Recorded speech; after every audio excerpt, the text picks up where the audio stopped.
All right, Raider Nation, welcome to the post-game edition of Silver and Black. Today, Raiders lose to the Colts 40-6.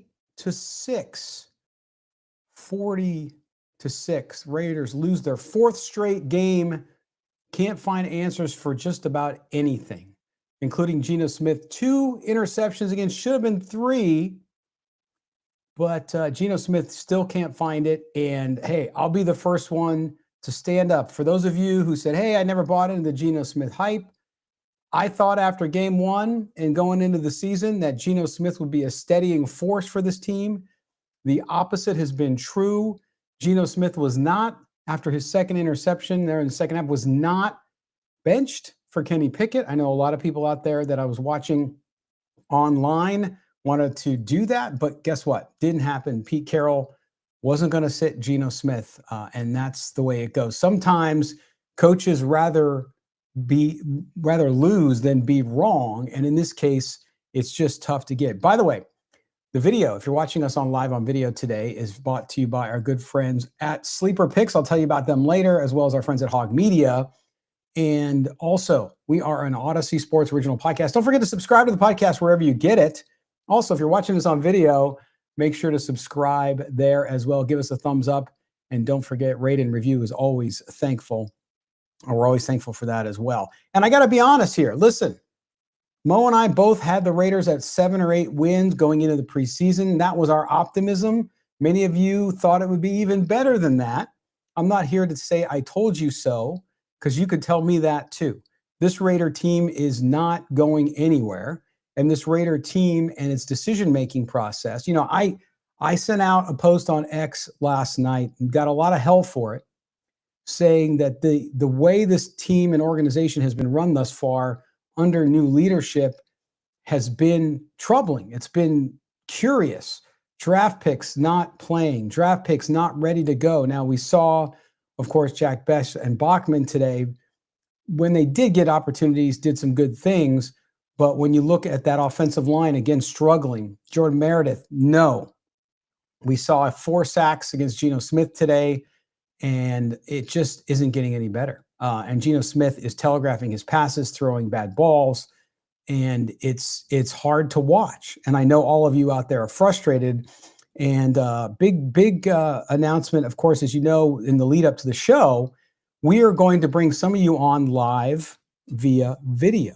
Almost like a call-in show, but we're going to do that via video since we're live on video. So those of you listening to the audio portion of the podcast, you'll hear folks, you won't see them, but if you're watching us, you're going to see it. The only rules I have is we're family friendly here. We like to keep it so that if people are listening in the car with their kids or whatnot, we don't go there. I know you're going to be angry and frustrated. I want you to express that. I want you to get it off your chest, but I don't want you to use the language, even though you might be tempted to. And hey, as an objective observer watching it, I want to use bad language because it's just horrific to have to watch this team and what's been happening so far. Look, this team's got a long way to go. I knew that. I wasn't expecting the Raiders to make the playoffs this year. I wasn't expecting any of that. I knew it was, even though we heard Pete Carroll say, we're going to compete now. We want to compete now. We want to compete now. I knew this was a team that had to be reconstructed, and John Spytek there as the GM to do that. There's lots of questions, lots of things to do there. So I'm going to give out that link here in a minute, and that'll allow you to come on and join me via video.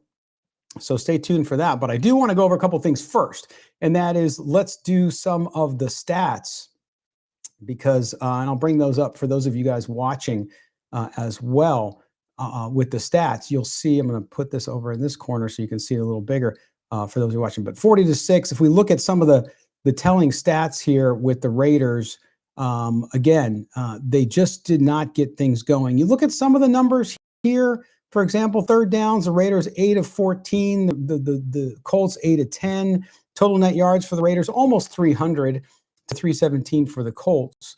But it just, this is one of those situations where the numbers don't necessarily speak to it. The Raiders held the ball for 33 minutes, 25 seconds. The Colts only 26-35. They were just more efficient. Ashton Jeanty rushing for the Raiders, 14 carries, 67 yards. He also, on the reception side of things, had 7 catches for 42 yards. I almost jumped out of my chair when I saw a wheel route that was successful. Remember early in that first drive where the Raiders, again, come out, look really good on the first drive, get in the red zone, can't score. The Raiders must hate the red zone. They must hate the end zone because they get down there, they couldn't do it, had to settle for a field goal. And that was a harbinger of things to come for this Raider team. But Geno Smith, 25 of 36, 228 yards, no touchdowns, 2 interceptions again, 9 on the year. 9, should have had 10. 9, a 63.2 rating for the quarterback. On the other side of the coin, Daniel Jones, 20 of 29, 212 yards, 2 touchdowns, a passer rating of 113. 113. And my good friend Vinny Bonsignor at the Las Vegas Review reminded us on X during the game that Daniel Jones, the Raiders tried to sign him last year when the Giants released him, but he opted to sign with the Vikings instead. Good choice. He ended up with the Colts. The Colts now 4-1, the Raiders 1-4. We look at the team stats here as well, guys. Total first downs, 22 for the Raiders, 24 for the Colts. And third down, see, I mentioned that 57% for Raiders. Hey, I'm trying to find some positives here if there are any. But when you look at this, just, crazy as far as what's been happening with the Raiders here and their inability to score again. The other thing, too, is we saw the defense for the first time in 40 games unable to get a sack in this game. Up front, they were stymied, had some nice plays. Butler, again, played well. Max Crosby largely negated in this game. Defensive backfield was kind of a bend, don't break, and really could not make a play. Couldn't create turnovers, couldn't do anything to maybe get the ball back. But then again, if they did, what was the Raider offense going to do? They weren't able to get anything going. Play calling, we can talk about that. All sorts of things happening with this Raiders team, but clearly just not anything going their way. And you have to question, as I was, you have to question a lot of what's happening with this team, this coaching staff, and the decision making. I just don't think it's been good. I think this team has not been coached well. I don't think they've been prepared well. Yes, they had to go back east for the third game, but I will tell you this. Pete Carroll told the broadcasters for today's game that he felt his team was so close to putting all the pieces together. Now, hey, listen, the optimism from the coach, you expect it, but the fact that they could not get anything going and did not look well prepared, to me, was a big deal. So here we go. I'm going to post the link. It's a restream link in the chat area wherever you're watching us. You can click on that. I'll see you come in there, and I'll bring you in. I want to hear what you have to say about this game and about where the Raiders are right now, how surprised you are. I know a lot of you aren't. A lot of you expected the Raiders to be less than a playoff team, to maybe improve a little bit. They won 4 games last year. So, hey, if you double, that's what I thought. Hey, it would be a great year with that offense. I expected the offense to really click. Of course, they were without Brock Bowers and Michael Mayer and without Colton Miller. And so when you lose those, that's true. But special teams, let's talk about special teams, not so special teams. The Raiders continue to give up massive plays on special teams. They had a kickoff return, again, for a touchdown that was called back because of a hold. But if you watch the tape and you watch the replay, that hold really wouldn't have made a difference. He still would have brought all the way to the house, but they got lucky there as well. So not something that you can sit there and say, hey, well, the reason that kick went for so much distance was because of the block. No, or the hold, I should say. It wasn't. It just wasn't. And this Raiders team, I just don't understand what's going on. I don't understand how, with a supposed upgrade in the coaching staff, you're still seeing some of the same things. You're still seeing mental mistakes. And as Mo and I said a couple weeks ago, what the hell are they working on in practice? Like, what's going on that you come out each game and you don't see any improvement? You see degradation week after week. And you got to wonder what's going on there. No, I'm not going to sit here and tell you fire the coaching staff. And a lot of you have said we can't fire another coaching staff. At the same time, there doesn't seem to be any realization from the coaching staff, from Pete Carroll, that it's not working. Instead, it's a doubling down. We just got to keep working. We just got to keep working. Excuse me. But it's not working. Nothing's working. Give me an example of what you see that's working. And I just can't. I can't see any of it.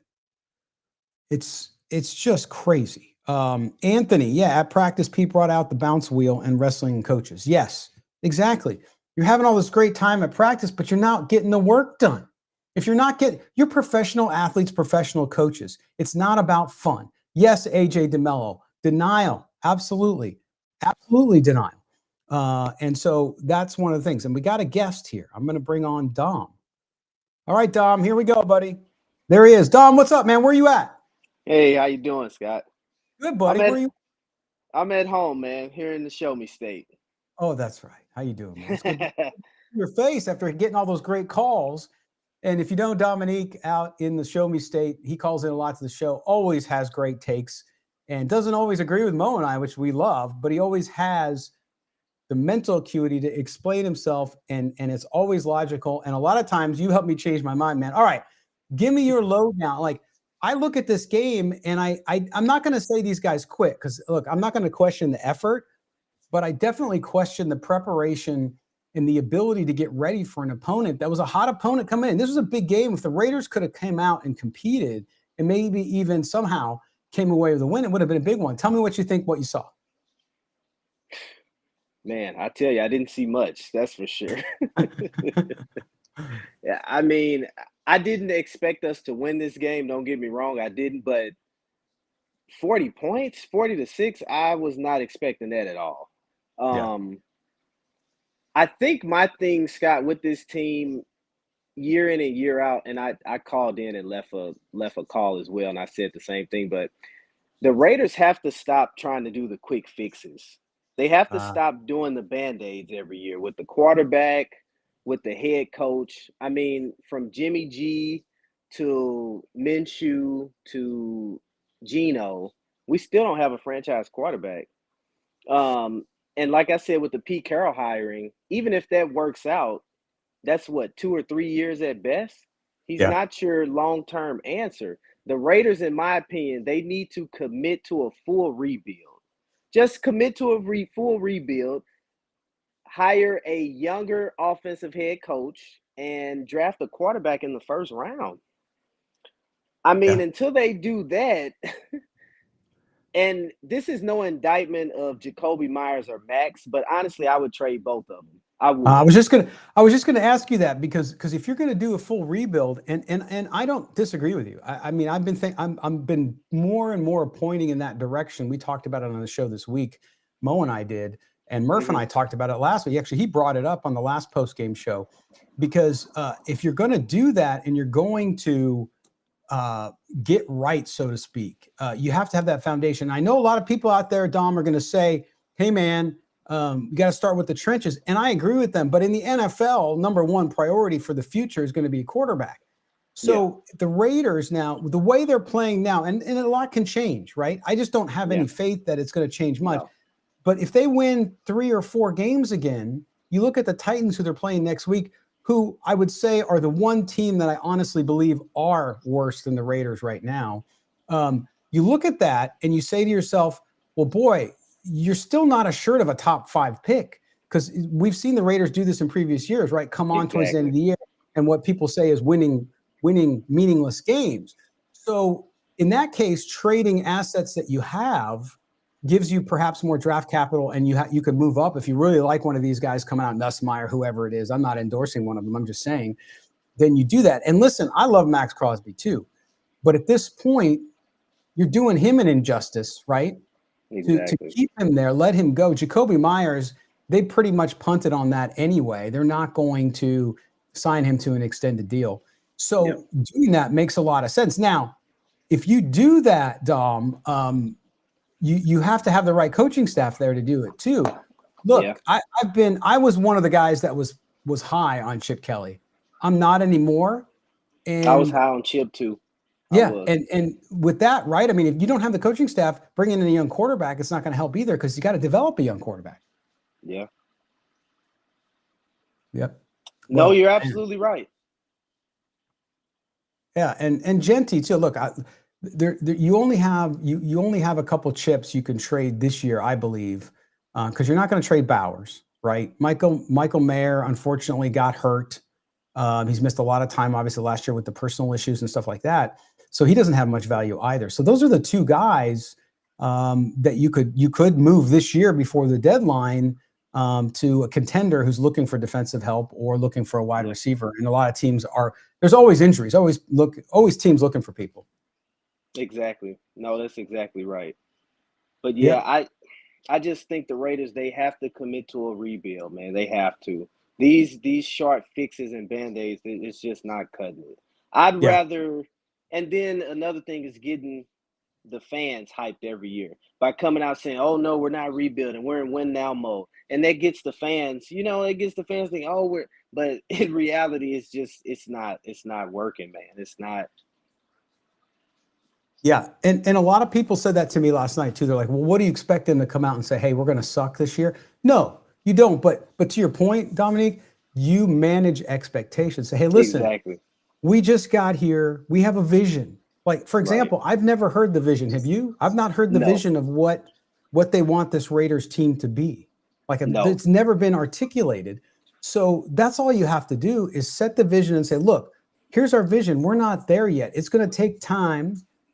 Bear with us, but we're going to work hard. We're going to play hard, and we're going to give you all we got." That's all you. I think most of Raider Nation would be okay with that, don't you? I agree. I totally agree. Yep. All right, Dominique. Listen, man. Thanks, and I'm sure we'll hear your call on Tuesday. But thanks for dropping in. Okay. Thanks for having me, Scott. Appreciate you. Okay. Take care, my man. Appreciate it. All right. Bye-bye. Oh, all right. Next, and you can get on. The link is in the chat there. I will post it. It's pinned at the top. Pastor Mike. Pastor Mike behind bars. Usually, I don't think he's going to be behind bars today. I could be wrong, but we're going to bring Pastor Mike on now. One of our favorite guys. Pastor Mike, what's up, my man? I'm not behind bars. I'm in the hospital. So, yeah. What did you do to you? Is it the Raider game put you in the hospital?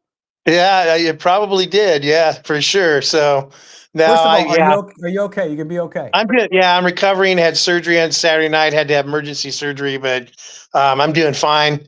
But yeah, it's just watching the game was horrendous. And and I saw your post there on X. It's like, and you're totally right. It's like we've been sold a bag of goods, right? I mean, we're in win now mode. I mean, you say that, and like you said, no vision. The only vision I see is let's take the offensive line and jumble up the interior and move it around, and it's not working. I mean, it's worse. And so, and I was high on having Chip come as an offensive coordinator, but he just, it just hasn't worked. I mean, I just don't really get it. Right. And I had some people push back on me, which I understand this point, but let me pick it apart a little bit, which was it's early. Yes, it's early, but what I always say, and I said this last year with Pierce's coach too, which is like, okay, I don't mind missteps, mistakes, lack of focus, things like that. But then each week you should progressively, and I'm not talking leaps, I'm talking steps, one step forward, one step forward. You might take a step back. Okay, fine. One step forward the next week. You're not seeing that. You continually see the sliding back. Is that what you see too? Yeah, absolutely. And it was like, when Geno threw the second pick, the first pick, not really on him. I mean, probably shouldn't have thrown it, but it was tipped. Okay. But when he threw the second pick and he wasn't playing well and they didn't put, I'm thinking, is Pickett warming up? Come on. Just, like you said earlier in the week, they bench him and bring Pickett in, and it was like, why didn't you do that? It's obvious Geno is not, I mean, he threw into double coverage, I mean, it was, I'm like, why are you throwing it there? I mean, he should have threw it to Trey Tucker because I played him today. So he should have threw it to Trey Tucker for sure. And he was open, right? Yeah. So it's mind boggling. It's like the same team, it's different year. I don't know. I mean, a total rebuild, probably. And, but man, to, have to fire a coaching staff again, and then, who are you going to get? I mean, it's just a big mess. So, I'm just at a loss for words. I don't even know what to say. And the thing with Geno too was, when the game got out of hand, I don't understand why you don't bring in Pickett, just because you want to end the game as much on a positive note. Oh, look, losing sucks. I get it. But you want to end the game on a positive note as much as you can. If you could just for a change of pace, put Pickett in there, Let him be a little aggressive. You're not going to win the game. Let him be a little aggressive and see what happens. Now, the offensive line wasn't protecting again, and it was creating unforced penalties and all sorts of things. Meredith had another terrible game. But you look at that and you say, hey, just put the guy out there and see if it gives a spark. Doesn't mean Geno doesn't start next week. If he's still your starting quarterback, whether you agree or not, fine.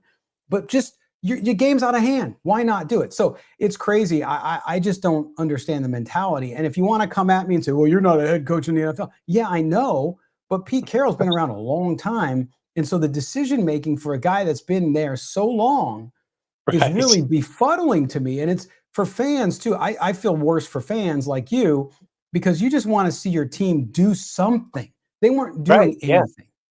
Yeah, just improve. I mean, we couldn't even get a garbage time touchdown. Yeah. It's like, really? I mean, that is so bad. It is so bad. Yeah. So I know towards the end there, they wouldn't even throw, right? They just they threw in the white towel way too early. That's the other thing too. If you notice that in the several weeks, it seems like they just go to the run because they don't trust the quarterback. They don't feel like they're going to win the game, so they just start running the ball. Right. Yeah. It's just ridiculous. It's going to be a long year, but Yeah, I know you're used to it. And the good news is with your surgery, you could just bring the nurse and tell her to up your pain meds a little bit. Well, yeah, I might have to do that today. For sure.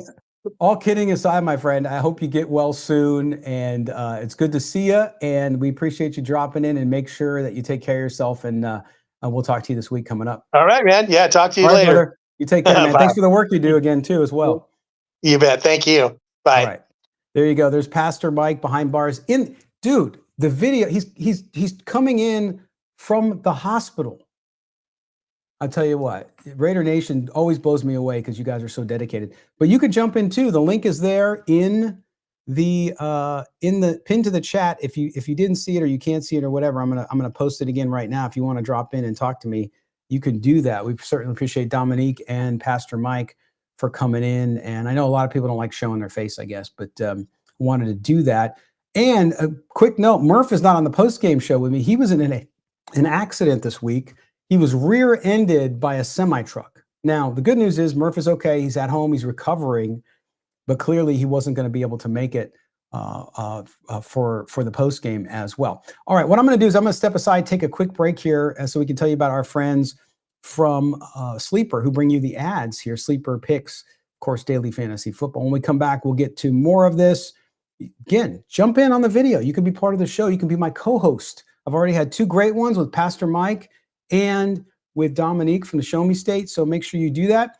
This is Silver and Black Today, an Aussie Sports Original Podcast. I'm Scott Gulbransen. We're coming back right after this.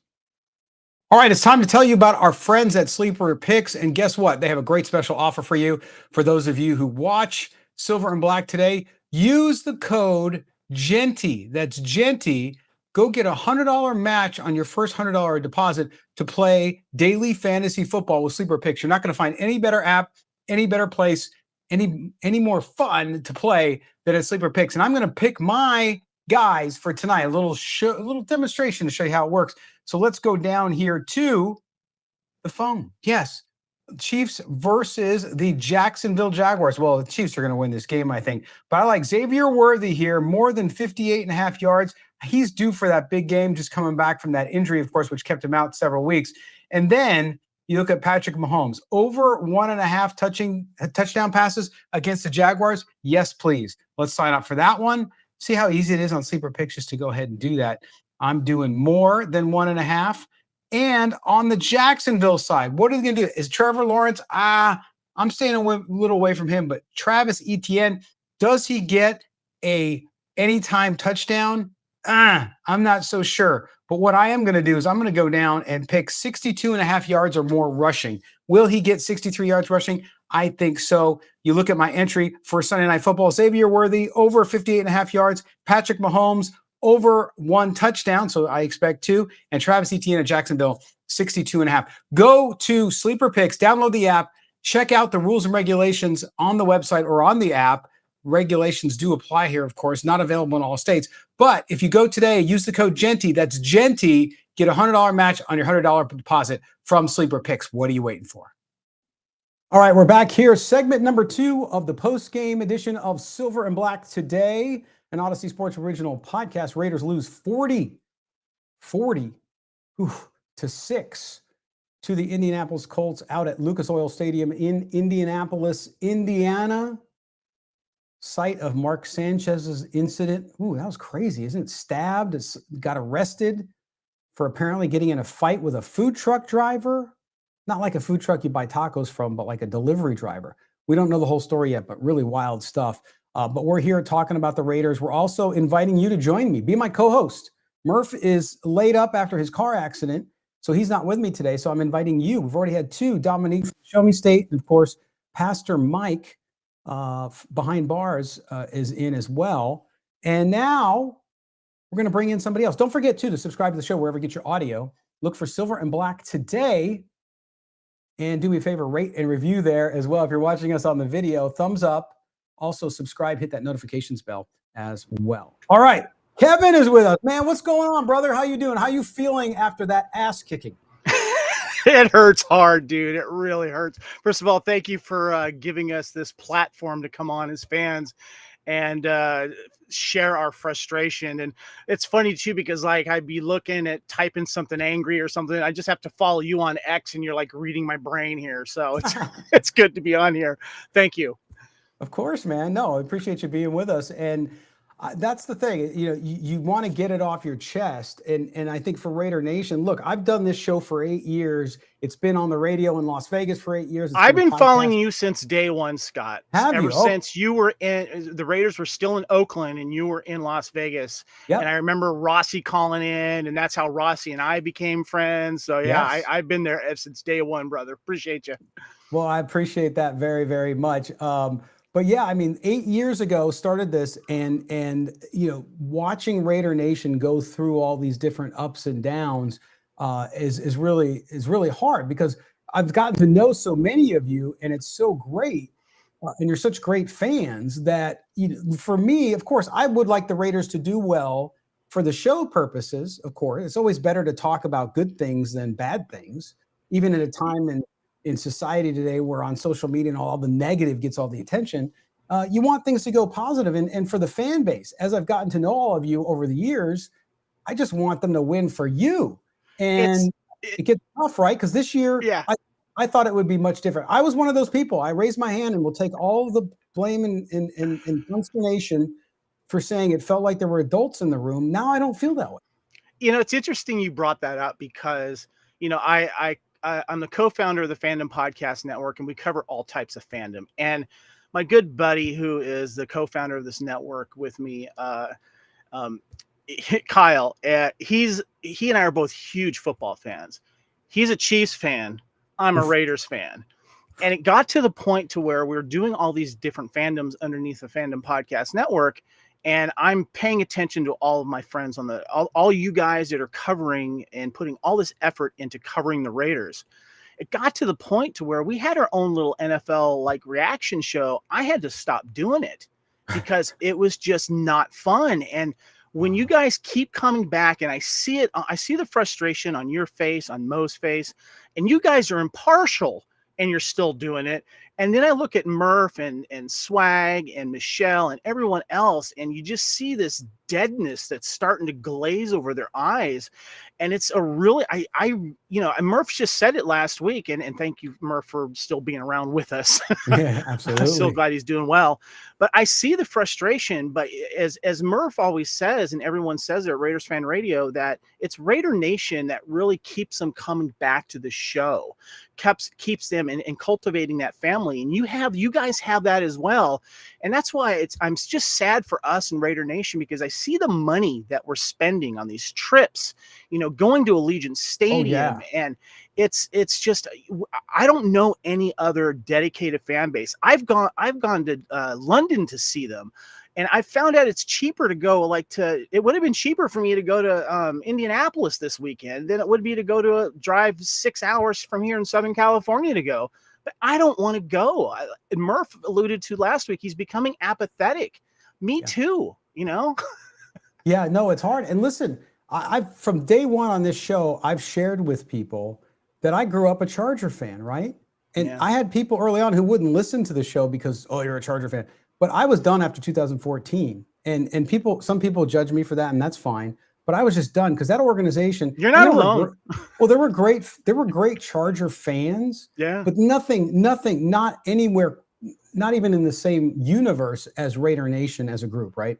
Yeah. And so I understand why some people from Oakland still follow the Raiders. Obviously, a ton of people from LA still follow the Raiders. And Raider Nation is international. It has no borders confine Raider Nation, right? As we know from Rossi, and we had Paul over in the UK, and we got people in Scotland. Keith Smith and all those guys over there in the UK. Oh, yeah. The London, when we were in London for the game in 2019, because we did a radio show there, I couldn't believe there were people from Diego Garcia who flew up to London to see the Raiders because they're Raiders fans. So it's everywhere. So you're right. It's sad to see it. And I give you all credit. And I might think you're into S&M because you're continuing your fandom with the Raiders after all these years. But that's the frustrating piece. Oh, there we go. The Quiet Riot mask, baby. I love that. That's why I love having other fandoms, Scott, because when the Raiders let me down, I can go to Star Wars, Star Trek, metal. And by the way, I love your music podcast that you do on the side there. Keep it up. Oh, man, I appreciate that. Thank you so much. And we'll make sure we plug your stuff too before you get out of here. I want people to know about your show as well. But that's the tough part is the fans, right? Yeah. Because you just want some hope and progress. We talked about that with Pastor Mike, right? And that's what I thought. I never in my wildest dreams thought that Pete Carroll and Geno Smith were the long-term answer for this team and this franchise. But I thought, hey, you know what? If they can come in and steady the waters and put together a couple good drafts, so then suddenly, because that's all you need in the NFL. If you put together 2 really good drafts and a couple good free agent signings, you can instantly be in the playoff picture, right? And that's what I thought was happening. Were you kind of in that boat too? Yeah, I was. Obviously we call it drinking the off-season Kool-Aid, but it felt different. Everyone was saying that.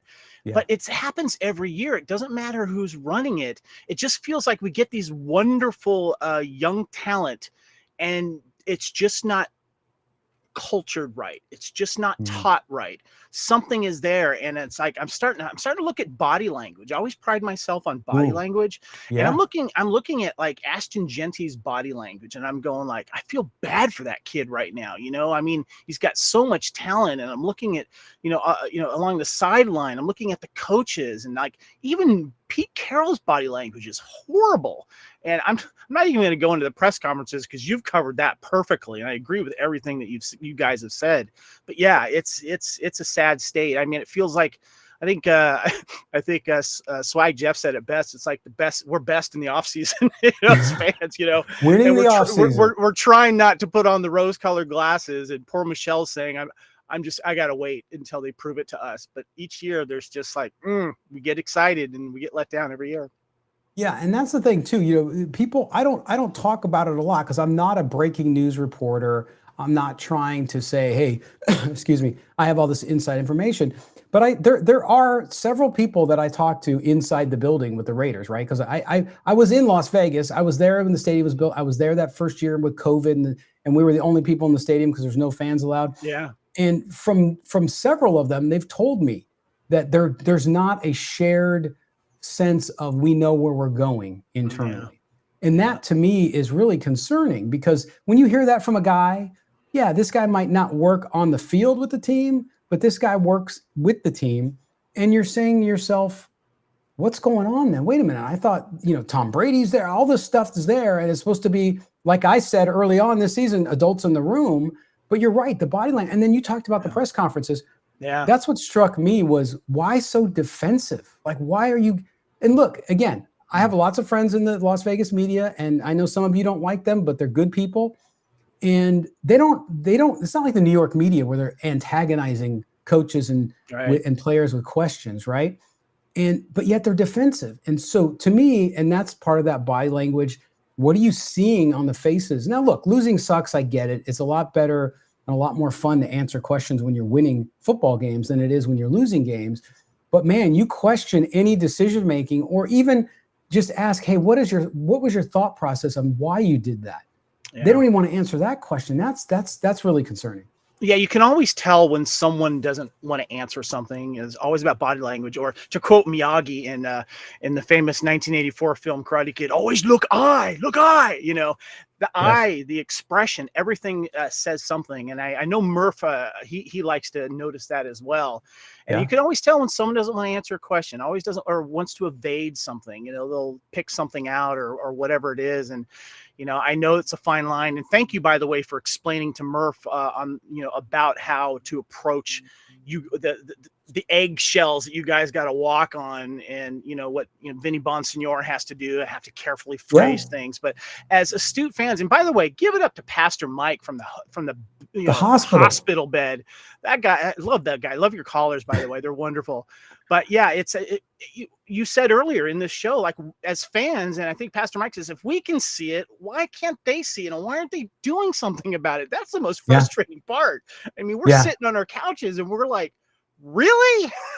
Oh, I know, man. I know, Kevin, man. It's a joke. It really is. Yeah, it's too bad. And again, that's what the players are getting paid. The coaches are getting paid. I get that. Yeah. I know careers are on the line and all that stuff, so I can feel for that and have some empathy there.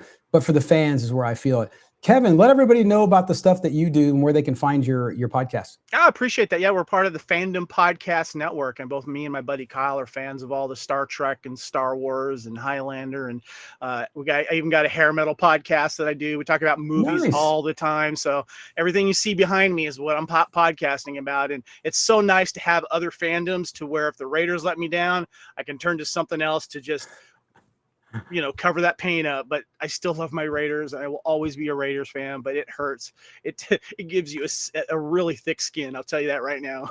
Oh yeah. And that, like this morning, I got up early to watch the F1 race from Singapore. And unfortunately I can feel for Raider fans in a way because I'm a Ferrari fan and it's just not good. So, but at least like this morning I woke up and I had a positive experience. I could watch the race and there was some good stuff going on there as well. So I totally get that. Yeah, at least my Dodgers are in the playoffs, so I can at least kind of look that way for sports a little bit, So you had to say Dodgers to a Padre fan? Come on. Sorry. No, dude, it's all good. But it goes back to organization. You have a good organization. Hey, Tony Gwynn, one of my favorite non-Dodger players of all time. Love Tony Gwynn, man. Yes, that's my guy. Do me a favor too. DM me your metal podcast. I got to listen to that for sure. Yeah, will do. Yeah, it's all under the Fandom Podcast Network on YouTube umbrella. Just look it up, and we're going to be doing an Ozzy tribute soon coming up after we watch the new documentary that's coming out and stuff. So that's killer, Kevin. Kevin, thanks, man. I appreciate you being with us. Scott, thank you guys. You guys are doing God's work there. Appreciate you. Appreciate you. Bye-bye now. All right, there's Kevin. Nice. Now we're going to go out to Captain Rafuccio. Let's see. Where's Captain? Let's see if he's ready to go. No, he's gone. Well, we'll get him back if he comes back in. So again, you can drop in on a video. Thanks. We've had 3 folks drop in already, share with us kind of their thoughts on the big 40-6 loss today in Indianapolis and where the Raiders are, where they're going. Nobody seems to know where they're going.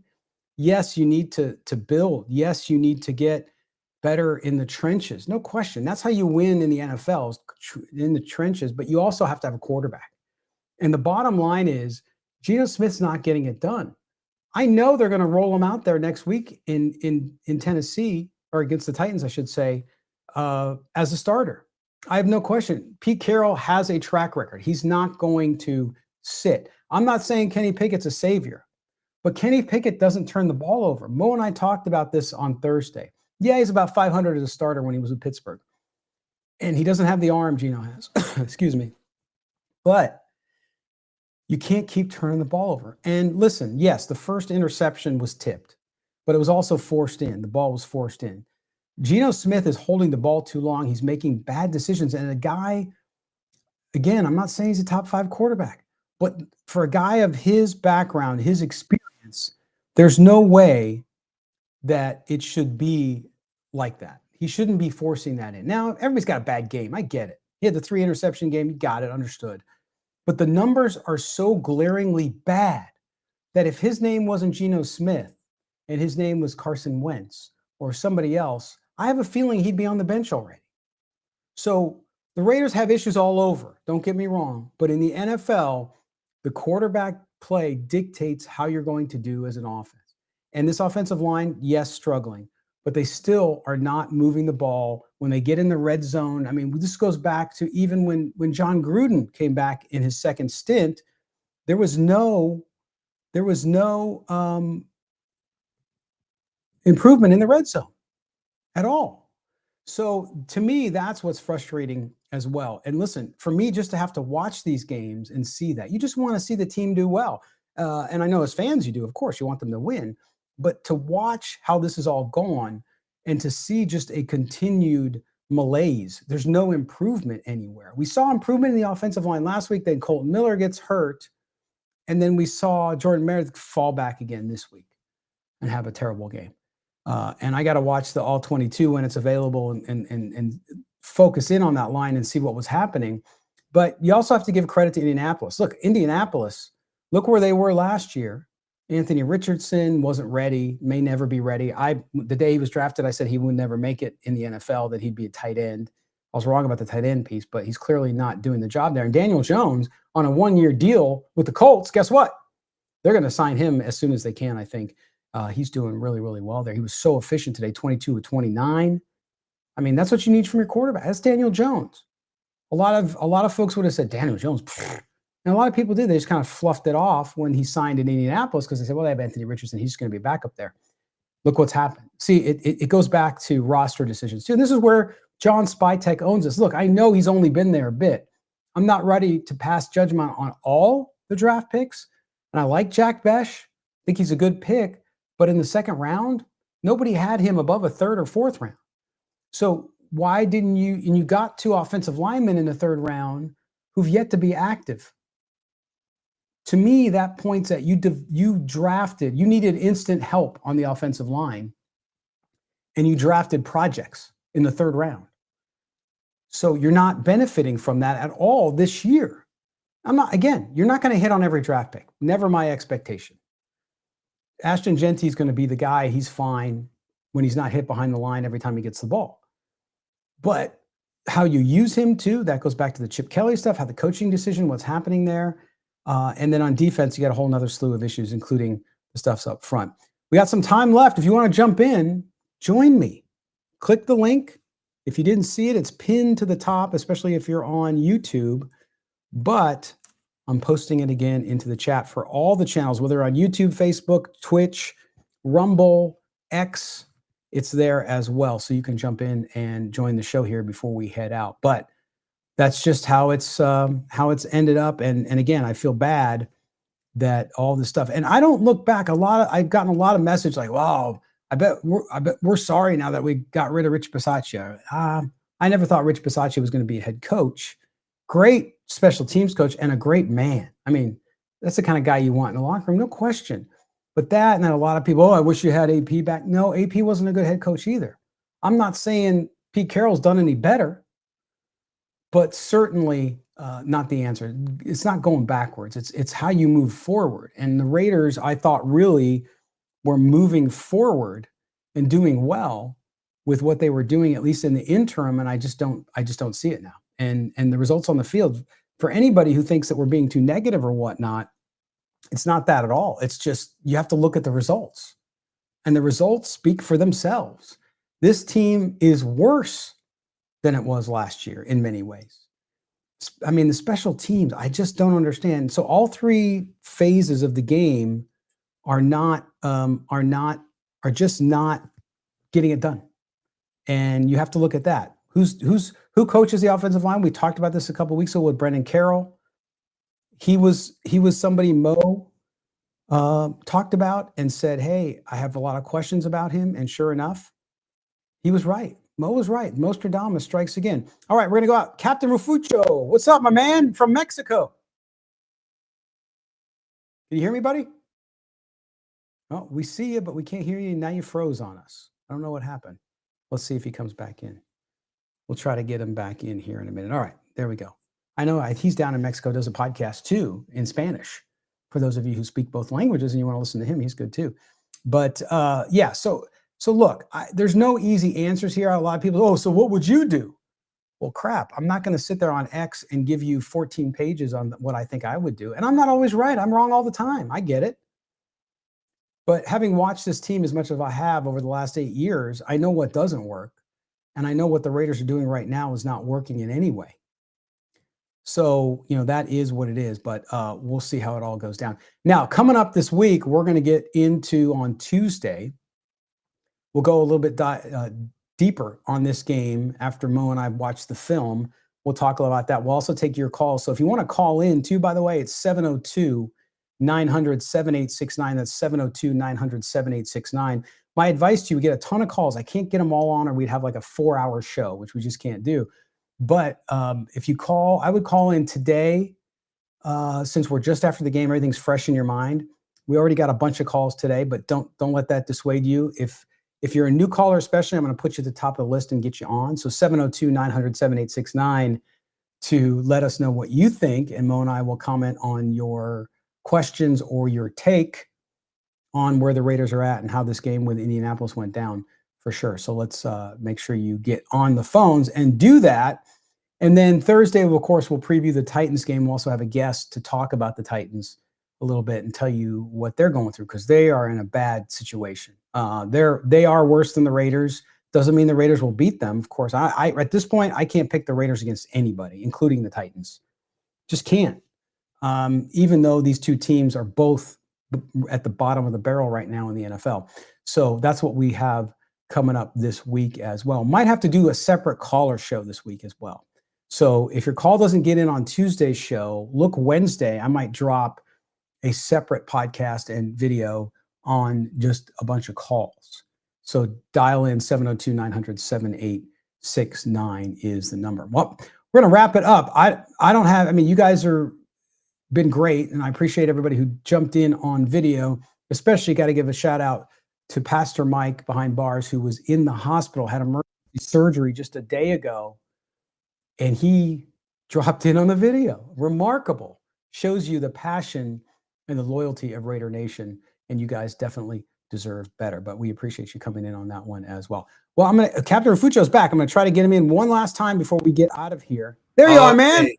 Hello there. Hello, Scott. So sorry about that, because I know that, well, okay. Sometimes the internet crashed down, and one of my laptops that just fell down, and all my information was really gone, but they just borrowed me like a new one, just like, well, for now. But I gotta tell you for this. Remind me where you're at in Mexico again. Well, I was in Charlotte, North Carolina, but I was born in Venezuela. So Venezuela. yes. That's right. I'm sorry, my man. I said Mexico. My bad. But all right. So lay it on me, man. Give me your thoughts. Get it off your chest after watching what was really just an awful game for the Raiders today in Indianapolis. It was just like really disappointing at all. I mean, the coaching system for Chip Kelly isn't working very good, because I thought Chip Kelly had a game plan for the distance between for the 3rd and 4, but we've been seeing like a lot of bad movements coming up there for Geno Smith. I thought that Geno Smith could be like the it factor, but it seems that it doesn't have like the same promotion for the improvement. I know that really sucks, but because for the coaching, I mean, it's not that really working. And the scheme between for the run game scheme totally is not working. I mean, they've been experimenting a lot of things coming out there, but that never happens a lot.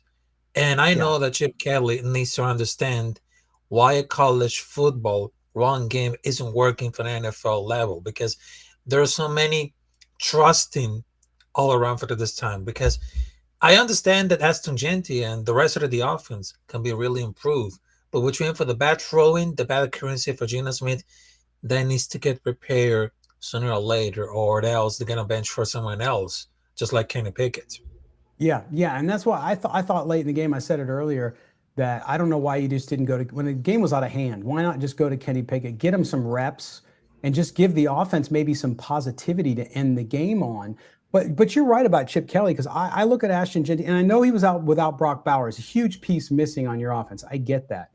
But I look at Ashton Genty, that first drive, because I've been screaming all year about the fact that Ashton Genty is great coming out of the backfield on the wheel route, getting a pass. He can catch the ball. He did it in college, does it really, really well. Chip Kelly just refuses to do that. He did it once today, and then you didn't see it again.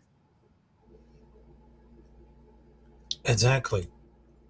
And I just feel like it became like really disappointing, because at the beginning, we just started with great energy, great discipline, and then all the falls down because the coaching system between Chip Kelly and Brandon Callen it really doesn't work at all. So they need to how to accomplishment between for like the scheme and of course like the game plan, because sometimes on those game plans for the coaching, the defensive coaches not really working. So they need to bring a lot of discipline, a lot of mentality, which is definitely not easy. But when it comes to like team like this, Yeah, and I go back to, I use the word ego and hubris here because I said it earlier, my man, Mhm. that it seems like the coaching staff rather lose than be wrong. Because you have to, when you're wrong, I do it all the time on the show when I'm wrong. And when I'm wrong, I'm wrong. Okay. And I've been married 29 years too. So of course my wife, I often have to tell her I was wrong. But you know, that's the thing. It's like, hey, we were doing this, it's not working. So we're gonna sit down as a staff and figure it out and change our approach so that we can get this thing moving. Yeah. You just don't hear that from them. Yeah, exactly. And last thing, I just wanted to tell you, shout out to everybody else. Shout out to your show. I mean, you're doing something great. I know it's professional, friendly, because I'm not gonna use those words, but I gotta tell you for this right now. No matter what happens, win, lose, or tie, I'm representing the Raider Nation from the bottom of my heart, the DNA, because it's always in our blood. And we'll never give up. We'll never give up. So we're trying to do our best between for the next week against Tennessee Titans. So it's gonna be like a situation that they have to repair, because I know it's gonna be like a disaster, but they need to about to clean it up, forget all the mistakes, and let's get back to work. Right. Give the nation something to be positive about, right? Go and play the Titans, win the game, show some progress on offense, show some progress on defense, and the way you game plan for the team. Because I think that's what has to be done. So, all right, man. Well, thank you. But I appreciate you dropping in, and we'll talk to you real soon. Okay. All right, there we I'll go. talk All to you right, we later. got one more person dropping in. What's up, man? Who are you? Where you from? Raider Twan, you know what I'm saying, from the Bay Area. I'm also a content creator myself, so Nice. it's been a frustration here trying to present, you know, information on this team every week, you know, and hoping that they win, but here we are with another loss. Yeah, that's and you know, because you're a content creator, you know, you don't want to have to create content where it's all negative, right? So you try, and we get I'm sure like you do too. We get people who tell Mo and I, you guys are too positive, and then we get people who say you're always too negative, you're haters, and so you can't please everybody all the time. But when you're creating stuff or you're hosting a show, whatever you're doing, you want to talk about good things. That's what gets people excited, right? You want to do that. But give me your thoughts on this game. What really got to you? What was something that just ate at you while you were watching this go down? You know what? To be honest with you, I think a lot of the issues that we've had has been the consistencies and the concerns that we've had since the beginning of the season. We've been having concerns about this offensive line, and one of the things that I've been continually to preach on my channel is like, how are we going to expect this offensive line that was bad last year to come back this year with no real, you know, real changes? The changes that we brought in, they all were backups. Kappa's a backup. Forsythe's a backup. You didn't really change much to our starting offensive line, and now we're expecting for that to produce. You know, with this game, unfortunately, and be honest with you, anybody that does not know football, you can almost pinpoint anything on the, you know, you can say anybody was the blame of this game, and you can be most likely right. I think everything, I don't think there wasn't anything that was really good per se outside of Genty. I think Genty was consistent. You know what I'm saying? I've been, you know, on him about that too. Is like, if we can get Genty at least to 100 yards, you know, all purpose, he's doing his job. But outside of that, you know, I had big concerns, especially this game, about Meredith right there in the center of our offensive line. Penalties, you know, there was one time where he called out, you could tell he was trying to communicate something, and he shifts to the opposite side, and the other side was a side that they were really rushing on. So it's like, what were you really calling? So there's a lot of things and then I also noticed that Geno has some communication issues, even in regards to the snapping, the time of snapping. So the project, and I hate to call it a project, but the project at center with Meredith, I don't know what they're going to do. I as much as a lot of people want to preach that JPJ should be the center, there was some issues and conflicts about the communication on that part. But if we have the other side of the conversation is, if we do have a veteran quarterback, he should be able to call out what he wants on the offensive line. It shouldn't be solely on the center. So I think we could get away with it by sliding JBJ back into center. But this narrative issue, I don't know. It could be anybody's blame at this point. It could be Brandon, it could be Pete, it could be Patrick Graham with his, having to save the corners, off instead of putting pressure on these wide receivers. Yeah. There's a lot of things going wrong with this team, and they're not putting it together.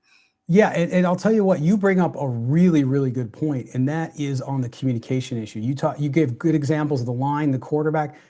And early on in the season, Genty had that issue, right? Genty was having some communications issue, and they kind of got on him at it. But he's a rookie, just like JPJ being a rookie last year and having some of the issues with the calls. You sort of expect that with a rookie, not to excuse it, but you expect it to happen. But when you got veterans in there like Meredith and Geno Smith, there should be no question you're on the same page. Especially, last week before the Bears game, I remember that Pete Carroll told the broadcast team that they had a championship-like week of practice. That's how good practice was. Well, there's a disconnect there, because if practice was that good and then you come out and you look flat and you don't execute, there's a big disconnect. What are you watching, or what are your coaches watching that you think you're well prepared, and then you go out there and you're not? I mean, the world sees it. It's not like you can deny it. You just pointed out great examples there. So yeah, it's really troubling, and they got to fix it quick. Look, playoffs not going to happen, any of that stuff, but this team's got to start showing progress, and it's going to be. Raider Twan, tell everybody about your stuff, where they can find you. Raider Twan on YouTube. If you are a Raider fan, you know how to spell Raiders. So just put Raider and then Twan, TWUAN. I'm, doing stuff throughout the week, videos, lives, and shorts. Obviously, just like you guys are doing an awesome job. Just, trying to. It's hard to be, like you said, it's hard to be super positive. You're trying to find the little things to be, positive about, but sometimes you just got to tell like it is, and what it is 1-4. Yeah, absolutely. Well, check out Raider Twan on YouTube. Man, thanks for dropping in. We appreciate it. Appreciate you. All right, there you go, Raider Twan. Always glad to hear from other Raider content creators. I know some of them out there get competitive with each other. I don't. I mean, our show is a little bit different. We don't do a fan show per se, and there's fan shows out there. There's like the guys from Tape Don't Lie. There's great stuff out there, and I love it all, man. I got no problem with that. I love to bring them on as well. All right, we're going to close out the show with one more guy who's definitely the greatest distance away from me and most of you, and that is my buddy Rossi down in Australia. What a way to end the show with Rossi. Man, I wish we were ending it on such a much better line. Yes, but these guys are Hall of Fame callers on the show. Rossi, Pastor Mike, and of course Dominique as well. So, all right, man, I'll tell you what. So you're in a whole different. You're a day ahead of us. So your commitment as Kevin, because Kevin was on earlier, as you know, it's a whole different commitment. But you always have level-headed things to say. Just give me your thoughts. Give me just unload what's on your mind after watching this team and what happened today. You're right. I normally am level-headed, but it's emotional now. It's just shit. It's just terrible coaching from Pete Carroll, who obviously took a step away and then came back and has just been. I don't even know what he's coaching. You were just talking about the fact that they had a championship training session before the Chicago game. What championship? Whose championship? Because that was not NFL football last week, and it was even worse this week. I get he's trying to defend his son.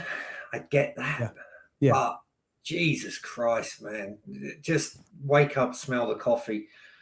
Tommy McMahon, I know Rich Bisaccia, brilliant special teams coach. He must be absolutely laughing in Green Bay right now, because what is that?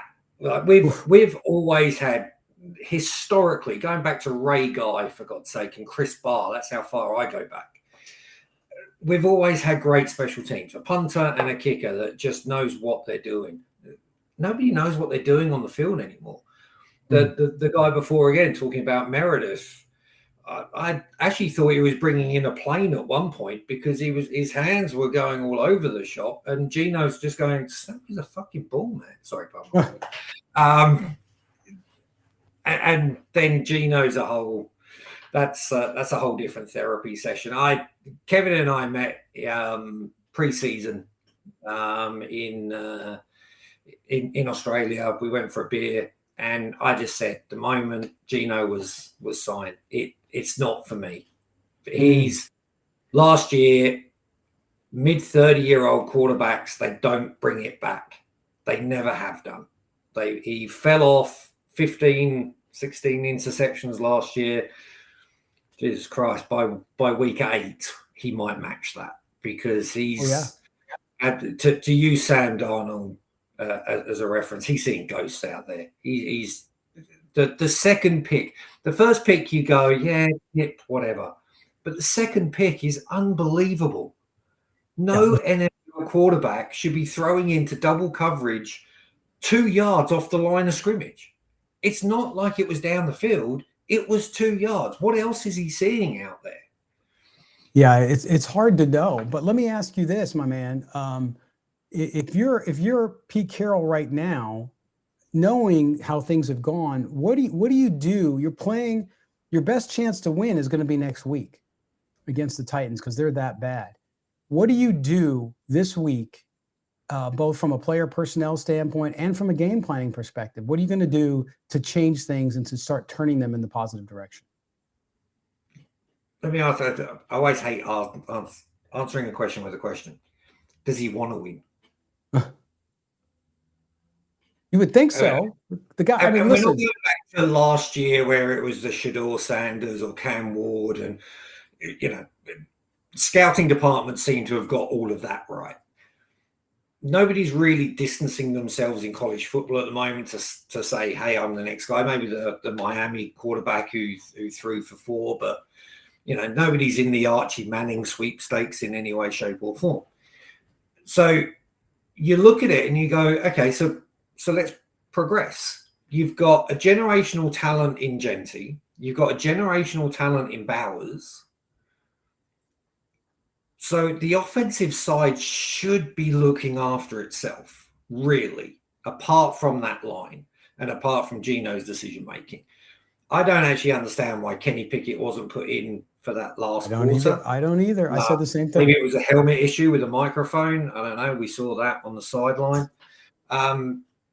But you've got to be able to – Pete's got to take his ego out of it. And I know Mo has said this. I know you've said this. Pete's got this ego right now that is just killing the team because he's cutting his nose to spite his face with JPJ. He's cutting his nose to spite his face with Geno. And his planning for this week has to be, it can't just be about running the ball and doing the fundamentals right. It's actually got to be, Chip Kelly has actually got to say, Pete, step away. I'm going to go and do my own thing on offense. And that might mean firing your son because he doesn't know what he's doing. Tommy McMahon should not be on any team transport in any way, shape, or form. He should be staying in Indianapolis and trying to catch up with Pat McAfee to figure out what a punter's actually supposed to do, because he's not a special teams coach in any way, shape, or form either. So it's a tough one to go. Yeah. The horrible sentence that I can say to you is that we've got the same record as the New Orleans Saints. Yep. Absolutely, And man. that's it. That's terrible. That's Yeah. embarrassing. Well, again, the great thing about football, and even though everything we've seen so far this year doesn't necessarily give you a lot of hope that things will change quickly, but you got next week, right? So the Raiders have another week of practice. They're playing one of the worst teams in the NFL. And if they can't get it right this week, then it's going to be really, really tough road. It's going to be hard to see them win any game because of the way the schedule gets as you move along in the year. All right, Rossi, man, thanks, man. I appreciate you jumping in as always, and I'm sure we'll talk to you on the phone this week as well. Sounds good, man. Take care. All right, take care, brother. There's Rossi from Australia, and we got about 5 minutes left, so we got Raider Rube, another guy who's always in the YouTube chat. We're going to bring Raider Rube on here and see how he's doing. Raider Rube, what's up, man? Good. How are you, Scott? I'm doing well, brother. All right, let me have it. Give me what's on your mind. Let it all out. Well, you and I were kind of going at it last night on X, and I was giving you some crap about the freaking out about, oh, this is horrible. What are we going to do? The Pete Carroll's is bad. Da, da, da, da. Today was bad. Last week was bad. They've been bad, no question. They've been better in some areas. The line got a little better the last couple of weeks. Geno's been bad. No one expected that this bad. But I'm looking at it long view. And I blame, if anyone's to blame, it's John Gruden and Mike Mayock when they built this thing years ago and screwed it up. So the roster sucks. And the roster is bad right now, and it's going to take time for whatever regime. And if we keep revamping regimes every year, it's going to take 3 years. It's going to take, you've said it before, it's going to take depth. It's going to take a roster. We don't have that right now. We got a lot of missing pieces on defense. We don't have linebackers. We don't have safeties. We maybe have one good corner. We're going to need some defensive players. We're going to need a draft or two to build this thing up. So I'm trying to take the long view. I was disappointed it wasn't closer. Genty looks for real. That's a good news. Brock not being healthy is a concern. Michael Mayer can't stay healthy. That's a concern. Those are going to be bigger concerns. Is Trey Tucker for real? I hope so. But I think it's really just about, what does this team look like in the last 5 games of the season? Well, how many building blocks can we carry over? Is Trey Tucker a building block? Is JPJ? Those guys. We know Geno's not here for long if he lasts the season. But, we got to look for the other building blocks. And just that's how I've been looking at this season. It's a rebuilding year. 7-win team. This is what a 7-win team can look like. I thought they might win 9. They're not going to win 9. So I'm hoping they'll win, however many. But, if they turn things around. But I just think it's a bad roster, and we just got to find as many building blocks and then look at next year's draft and free agency and see what we can build from there. Yeah, and you and I actually agree on more than we disagree, because Mo and I during the preseason and the beginning of the season said, because I think a lot of fans thought this team was closer because of what the coach said and so on. And I went back to your point. I went back to the depth, but I also said, look, there's holes here, and that's fine. Like you said, it's a long term. It's chess, not checkers, to use a common term, right? Mm-hmm. So you got to build it up, Mike. And listen, I'm not ready to say fire anybody. I'm not ready to say fire John Spytek and he's not good. Do I agree with all the decisions he made this year? Absolutely not, because while it is a 2 to 3 year process to get to be really, really competitive to where you're saying, hey, this could be a playoff team.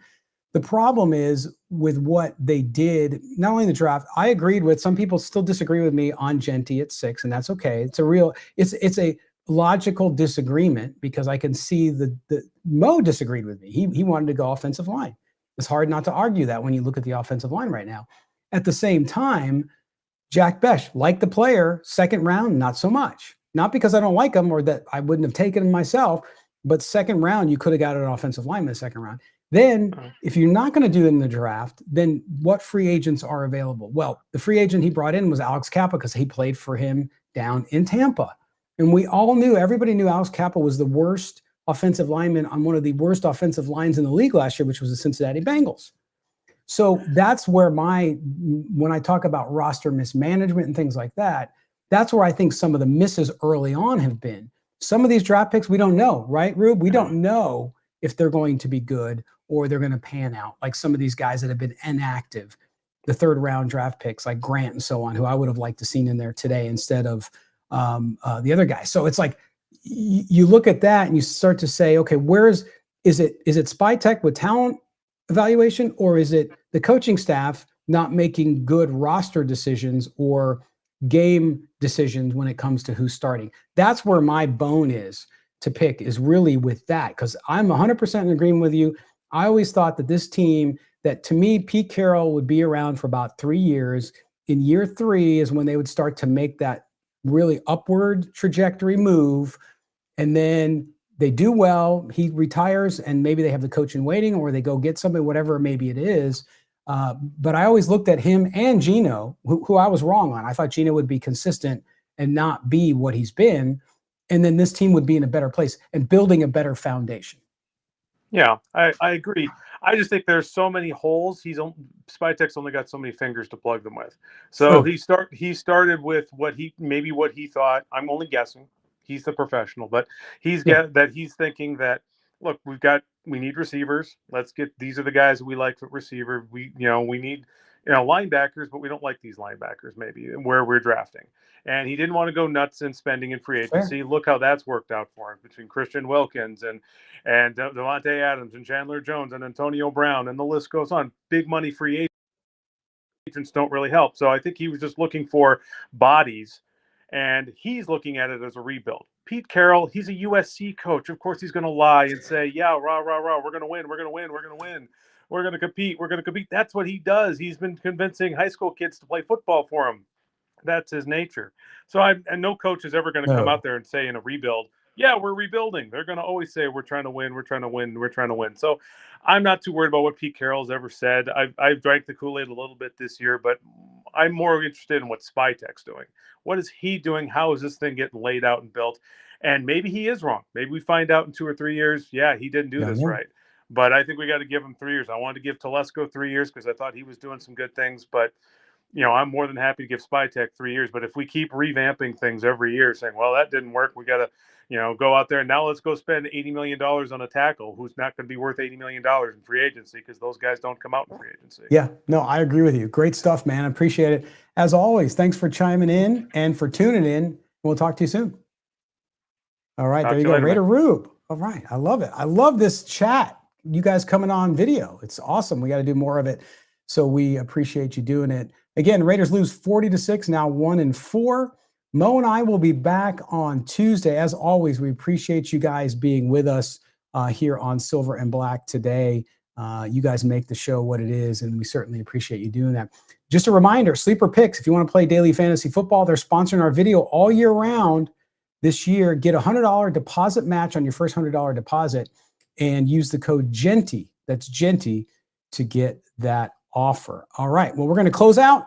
We will be back on Tuesday, Mo and I. Do us a favor, make sure you subscribe to the podcast wherever you get your audio. Don't forget to rate and review there on video here. Also subscribe wherever you're watching us, whichever channel you're in, and also hit that thumbs up and the notifications bell. So every time we go live or we have a new video up, you will get a notification. For our producer, Mike Rabier at Odyssey, and for my partner, Mo Moten, and me, Scott Gulbransen, this has been Silver and Black today. We'll see you guys all on Tuesday. Take care, Raider Nation.